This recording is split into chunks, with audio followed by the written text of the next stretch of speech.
Alright guys, so here we go with Godzilla.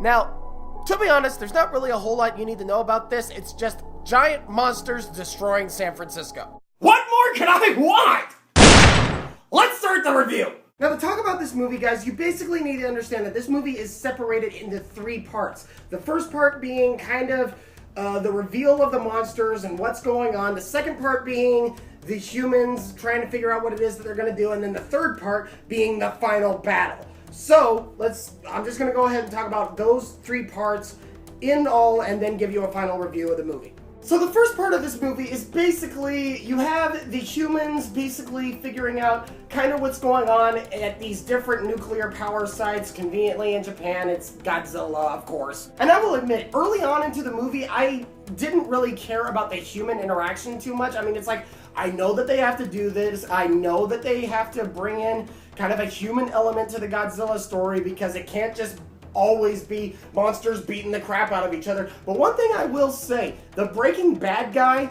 in this movie, easily the best actor in the entire movie. The couple of scenes that he has in the first act of the movie is easily the best acting in the entire movie. The interactions that he has with his wife and his kid, and then 15 years later as to what's going on and trying to figure out the answers and everything like that.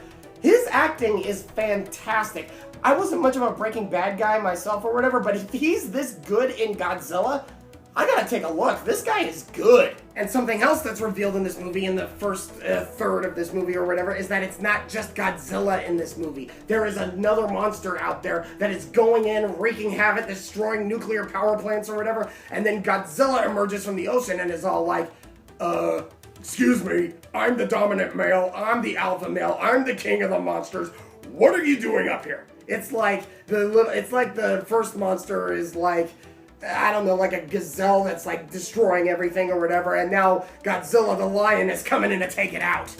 Awesome. So you got the monsters, they're destroying everything, Godzilla reveals himself, and you know what? I've seen a lot of jokes already with some other reviews for this movie and everything like that, and I gotta admit that they are kind of warranted, but they do tease Godzilla a lot in this movie. I'm not talking about them going up and just like poking Godzilla with a stick or something like that. I'm talking about like Godzilla emerging from the shadows, releasing this enormously epic roar, and then immediately cutting to something else.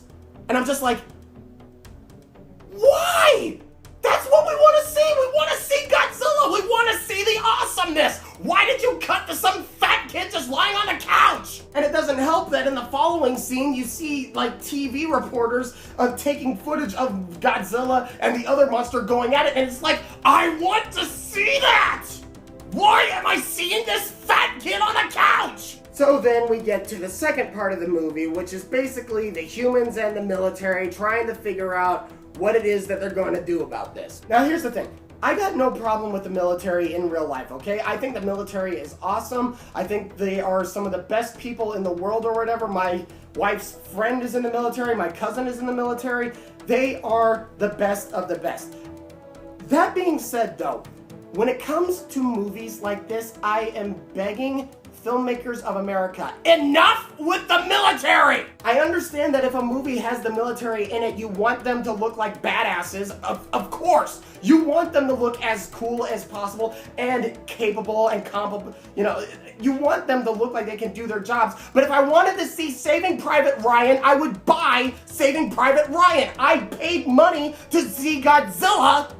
I want to see Godzilla! With all that being said though, I will say this, the military's role does kind of fit into the typical Godzilla film, which, what I mean by that is that in the older movies, it was always either the archaeologists or the scientists who kind of knew what everything was going on, versus the military who always was all like, boom, bang, we gotta destroy this thing before anything else happens. So to that aspect, I would say that that's pretty much what happened in this movie. It was kind of like this. So according to our research, it appears that Godzilla is going to go in, take out these monsters, which is apparently something that he's been doing for the past 60 or 70 years now, mainly in the Tokyo region. Alright, so cut to the chase. How do we kill it? We don't. Nothing we have would even be strong enough to penetrate its armored skin. Even the Pacific Rim robots? Different universe. Dang it! Okay. So what's plan B? We shoot a nuke at it? That is the worst thing you could possibly think about. Launching a nuke at it. We're launching a nuke at it. You Okay. can't launch a Admiral, nuke we are at launching a nuke at the monster. I These repeat, we are things launching a literally nuke at the monster. radiation. Blowing stuff up, If you baby. launch a Yeah. nuke at them, you're basically saying, "Oh, hey, monsters! There's a smorgasbord of radiation going on over here." You're basically. America, yeah, coming again to save the motherfucking day, yeah, America, yeah. I'm out. I'm out. I'm out. And the weird thing about it as well is that when they're talking about, trying to figure out a way to get these nukes over to the monsters and try to blow them up or things along those lines, it's a very convoluted plan, to be completely honest with you. But the main actor, the head actor that they had for the military to be the focus on or whatever, Kick-Ass. Yeah, that green spandex wearing dude from the Nicolas Cage movie, Kick-Ass, he's the head lead in this movie when it comes to the military. And I don't know if it's just because I can't imagine him in any other role than Kick-Ass, but it's just like, if I imagine actual Kick-Ass coming into a Godzilla movie with an M4 and everything, it's like, I really don't see him, that guy, being anywhere near this movie. It'd be kind of like this. Hey everybody, I'm Kick-Ass from the movie Kick-Ass. Last movie that I was in, I was beating up people with billy clubs or whatever, and now all of a sudden I'm in the military. So, what are we facing? That was way too loud. I am out of here. And then it also doesn't help that in the second part of the movie, there's also another Godzilla tease. Thankfully, it only happens twice in this movie, so if you can get past the 2 times that you think that all this awesome stuff is going to happen, just wait till the 3rd. Just wait till the 3rd, because that's when things start getting awesome. I kid you not, guys, the last 30 minutes of this movie or whatever, not only is the military awesome, some of the cinematography that is in this movie, especially towards the last 30 minutes, is just unbelievable. It looks fantastic. But then, finally, we start getting into the monster battle, and it is amazing. That's all I really want to say in regards to the monster battle, because I dare not spoil anything for you guys. But just to prove how awesome some of the stuff is in this movie, I will just say this.